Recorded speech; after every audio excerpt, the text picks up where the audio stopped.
Perdavimas į baudos aikštelę ir gerai atšoka kamuolys Kauno Žalgirio futbolininkams. Šogadzė smūgiuoja į kairįjį vartų kampą, bet vietoje ir laiku atsiduria ten Vincentas Šarkauskas. Yra tai futbolo terminologija tariant gerai pastatytas smūgis. Šį kartą labiau tikslumų rėmėsi, matome tokia labiau vidinė pėdos dalimi stengiasi taip užsukti kamuolį tolimų į vartų kampą, nes tikrai patogiai kamuolys atskriejo jo link, bet smūgis nepavyko.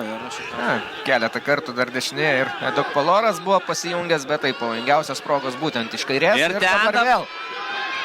Ojojojoj, na čia dar vienas smūgis, taip, Gratas Sirgedas smūgiuoja ir įmuša įvartį iš toli. Gratas Sirgedas, Kauno Žalgirio kapitonas, pelno įvartį ir veda savo komandą į priekį 1-0 čia Raudondvaryje. Kaip dar kartą pakartojama, vienas triko šitas tikrai, ar antrasis buvo, štai čia atrodo jau galima nuginkluoti Vincentą Šarkauską, ar štai čia. Ten galbūt kėlė rankas dėl nuošalės, bet ne, tikrai nuošalės nėra, nors du futbolininkai buvo, vienas už vartų, kitas jau prie vartininko, bet visiškai neturėjo įtakos tas skriejantis kamuolys ir jų buvimas šalia. Štai čia, taip, labai nesėkmingas toks kamuolio prilietimas ir Vincentas Šarkauskas. Žydrūnai, pirmasis kėlinys, kokį įspūdį tau jis paliko?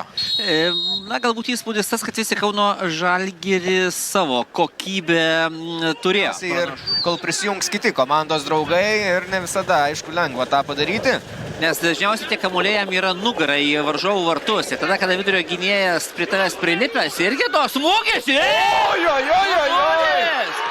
Gratas Sirgedas, geriausias žaidėjas šiuose rungtynėse. Jeigu tą kodą dar išmes, manau, daugumą sirgalių paminės jo pavardę. Labai ramus, šaltakraujiškas ir techniškai puikiai išpildytas Gratos Sirgedos smūgis. Tai yra labai rimtas žingsnis likus pusvalandį ir iki rungtynių pabaigos pergalės link.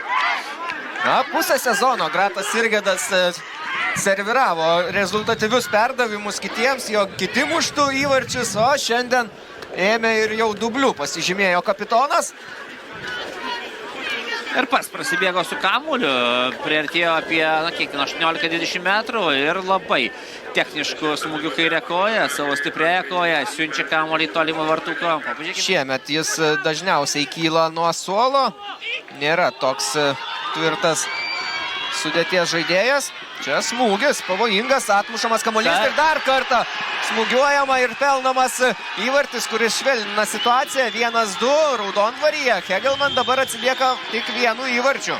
Ramiai, techniškai ten buvo prastas kamuolys ir žiūrėkime, smūgis stiprus, akcentuotas, bet atšoka labai patogiai kamuolys, jau vadinkim gal suklydo Tomas Švitkauskas, nes prie save atmušti tokį kamuolį negalima. Ir matome, kad baudžiamas yra už savo tokį neatsakingą kamuolio pamušimą tiesiai prieš save. Upstas dešiniajame krašte, buvo pakankamai daug erdvės. Perdavimas į baudos aikštelę, smūgis į vartus.